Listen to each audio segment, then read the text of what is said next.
Crisis in Malaysia as a Filipino clan stakes an ancient and deadly claim to a remote corner of Borneo. Malaysia has responded with troops and fighter jets, a dramatic escalation of a bizarre 3-week siege that's threatening regional security and stability. This is Inside Story.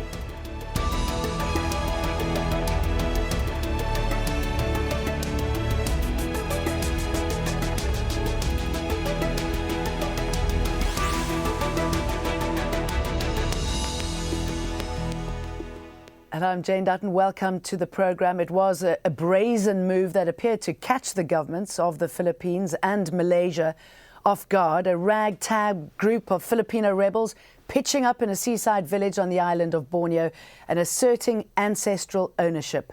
The self-proclaimed Royal Army of Sulu are from the remote Philippine island province of that name.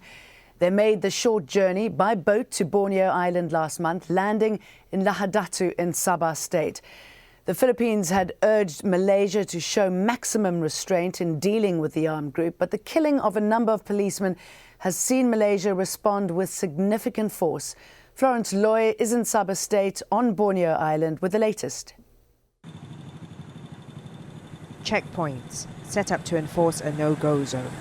Shops here remain closed. This village is just 30 kilometers from where the Malaysian military launched an assault on an armed group that invaded the country more than 3 weeks ago. The gunmen took over a settlement, forcing people to leave. Calling themselves the Royal Sulu Sultanate Army, they had sailed from southern Philippines to take over Sabah. Numerous deadlines to surrender passed, and on Tuesday morning came firm words from the Malaysian leader. We have the right to take appropriate action to defend our pride and sovereignty as a nation. A spokesman for the Sulu Sultanate confirmed Tuesday's attack, but also said the group had no intention of surrendering. They were hearing an exchange of small firearms. Yes, there were naval tanks and airplanes. On Monday, the Philippine Foreign Secretary had flown to Malaysia for talks to urge restraint. He's also asked that a humanitarian corridor be established to help women and children to escape the fighting. Both countries are keen to see that this crisis does not escalate. Malaysia is set to hold general elections this year, and the Philippines wants to ensure that a peace deal struck with rebel fighters in the south and brokered by Malaysia is not derailed. Some have criticized Philippine President Benigno Aquino for asking the Sulu supporters to surrender. We are calling on our fellow Filipinos that the fight of the Sulu people to reclaim Sabah is an assertion of the right to ancestral land. The Philippine government says it has not abandoned its claim to Sabah. In the interest of pursuing a good relationship with Malaysia, it had chosen not to press the issue. Now, the brazen act of a few means it's become an issue that both countries can no longer afford to ignore. Florence Loy for Inside Story, Lahadatu, Malaysia.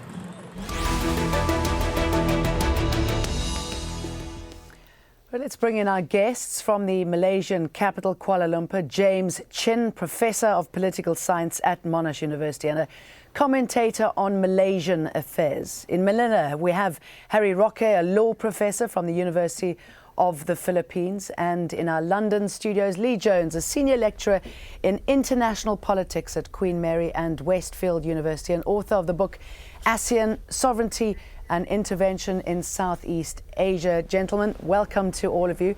James, let's start off with you. What are you hearing about the attack by your government and what is going on in Sabah right now?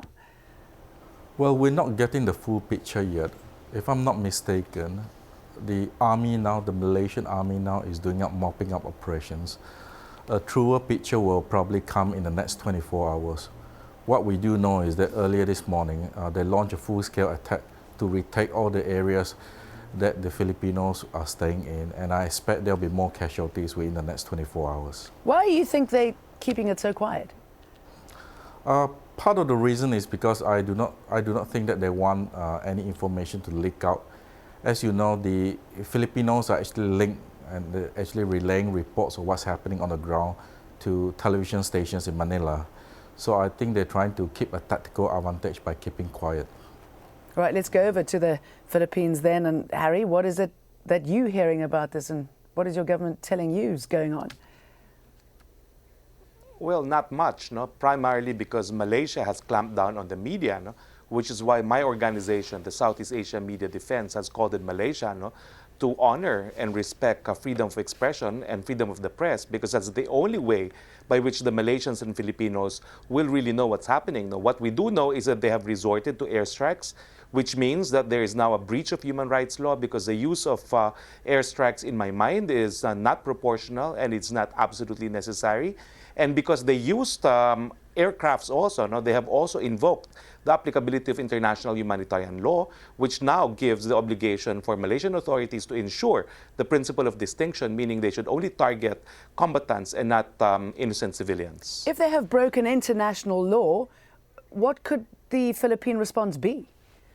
Well, certainly they can prosecute them under domestic law, but as you see, the nature of human rights is that it operates as a minimum, no, standards, no, which is applicable to all nations. It is a universal law, which is binding also in Malaysia. If they have really broken Malaysian law, then they should apprehend them, litigate, prosecute them, and punish them. No?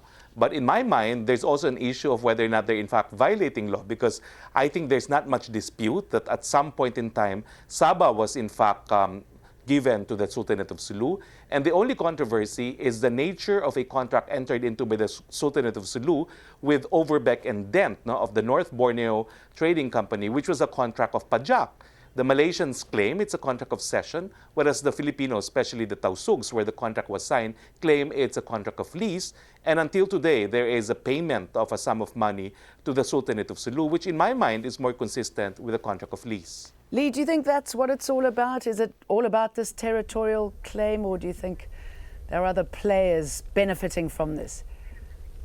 Well, I think it's got very little to do with the actual territorial dispute. I mean, the crucial context for all of this is the attempt to settle the long-running civil war in the southern Philippines in Mindanao. And last year, a framework agreement was concluded between the government in Manila and the Moro Islamic Liberation Front. And now this is an ongoing process where the exact details of the peace settlement are being hammered out. And it seems that the clan associated with the Sultanate of Sulu has been excluded from these discussions, or has not got what it wants in the discussions.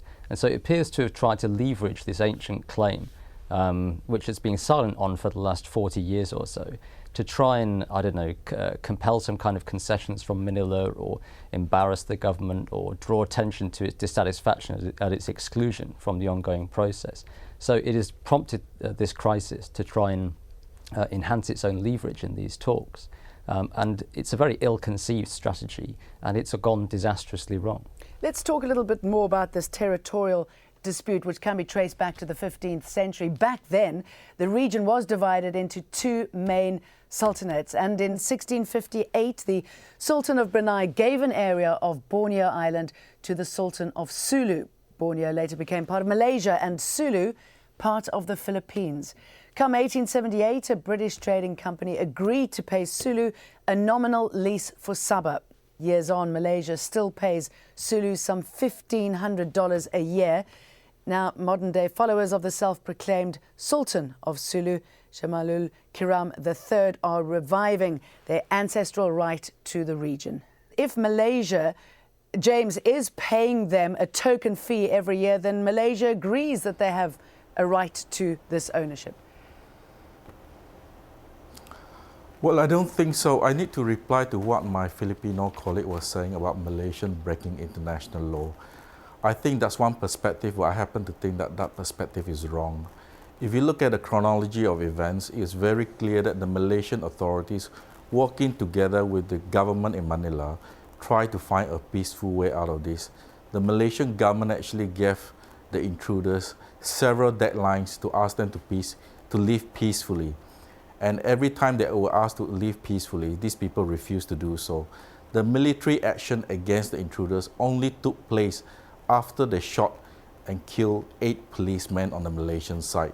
So I don't think that you can blame the Malaysian authorities for taking this course of action. On to your question, I think it's also debatable whether the Sultan of Sulu has a claim on Sabah. I think we have two issues that we need to resolve fairly quickly. One is the fact that the Filipino government since Malaysia became independent in 1963, has decided not to pursue this claim actively. That's number one. Secondly, I think it's also quite clear that we do not know who is the legitimate Sultan of Sulu today. The current Sultan of Sulu, who claims to be commanding the troops in Sabah now, his position is actually disputed by several other people.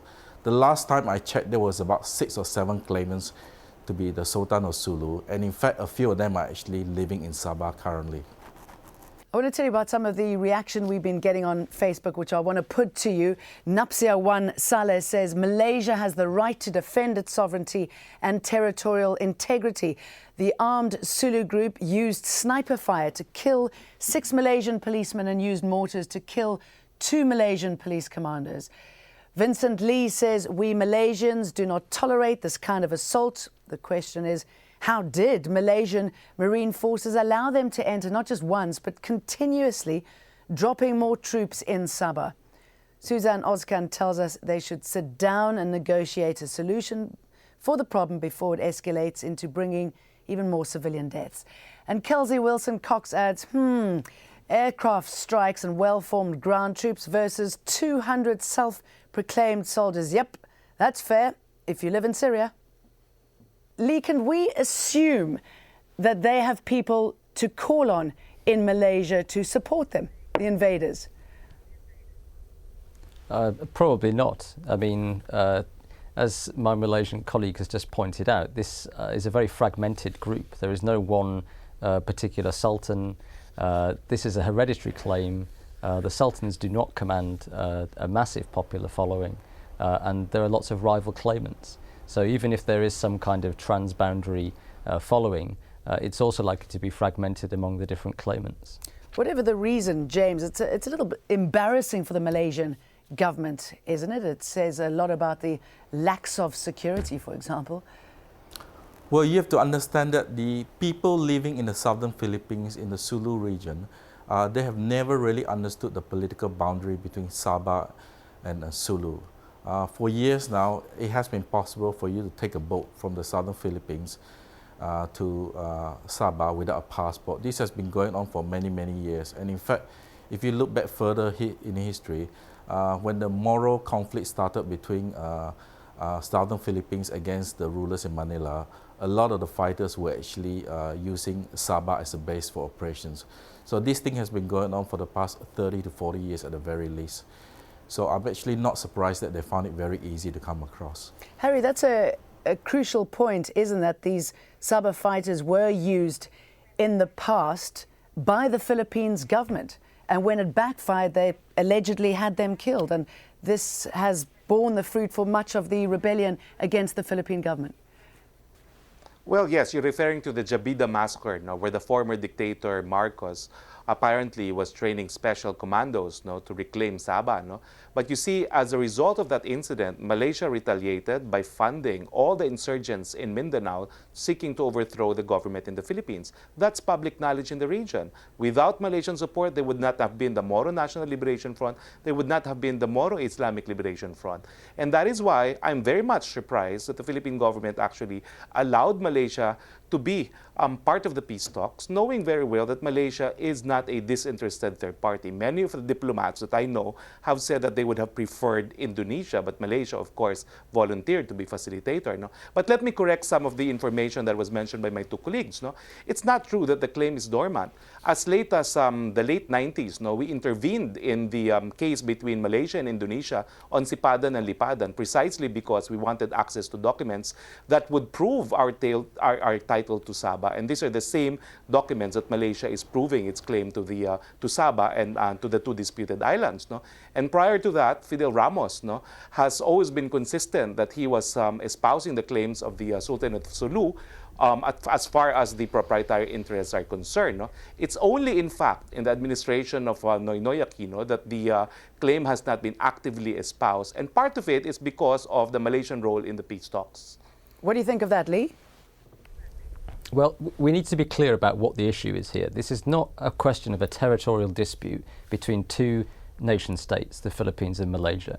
This is about the Sultan of Sulu saying that his claims to his ancestral lands across the border in Malaysia should be factored into the ongoing peace process in Mindanao. That is the fundamental claim that the Sultan is making, and that's being left out. It's been left out because it's too awkward. And the Moro Islamic Liberation Front, which is the main insurgent group in the southern Philippines, also does not want to try and revive a Muslim caliphate that spans the territory of Malaysia and the Philippines. It knows that is unrealistic. It is quite happy to confine its claims to the Bangsamoro area of southern Philippines.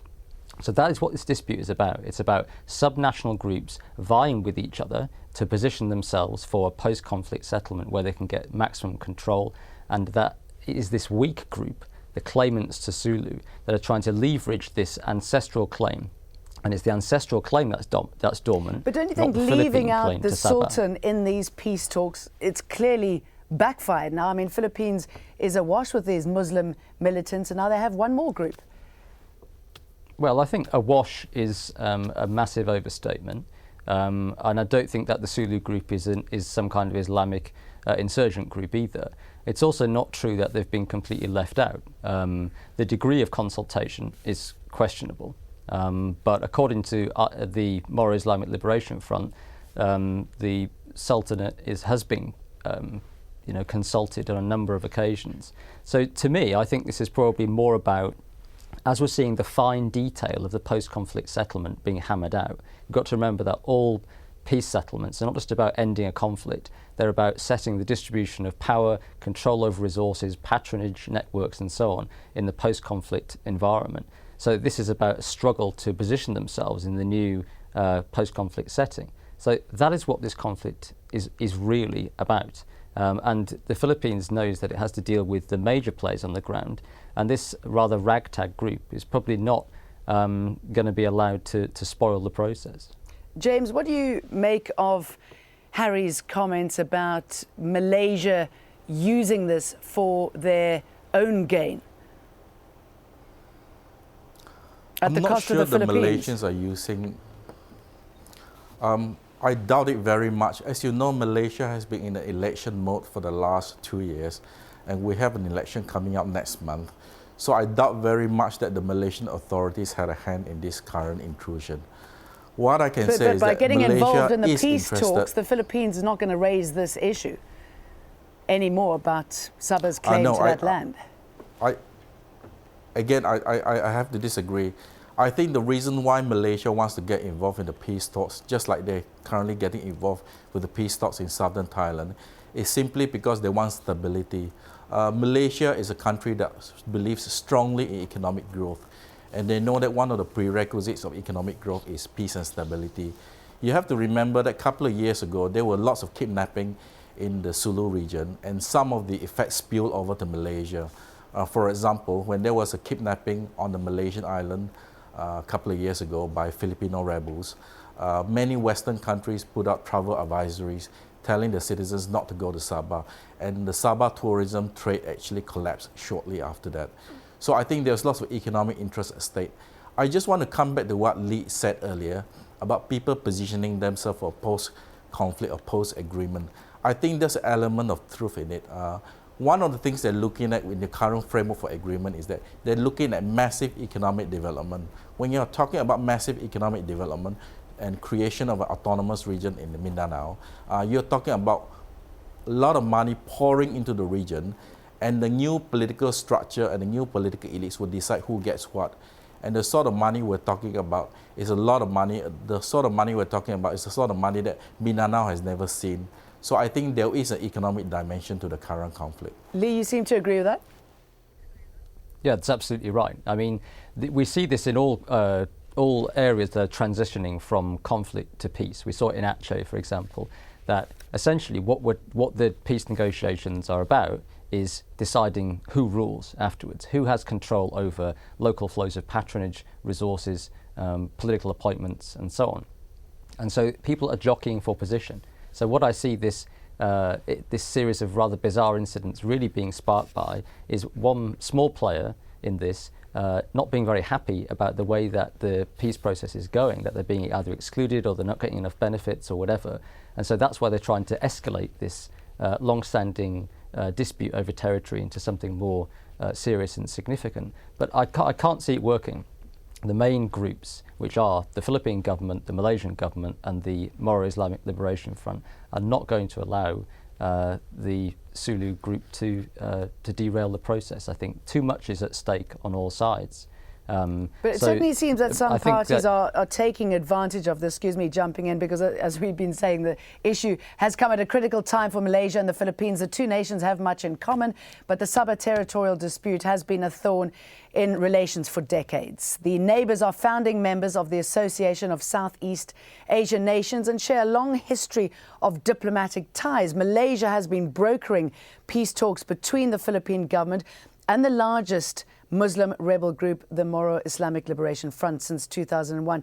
And both have elections coming up with a lot riding on how this whole issue is resolved. I mean, James, if we could deal with one of the conspiracy theories, the government is blaming the opposition for being in cahoots with the invaders.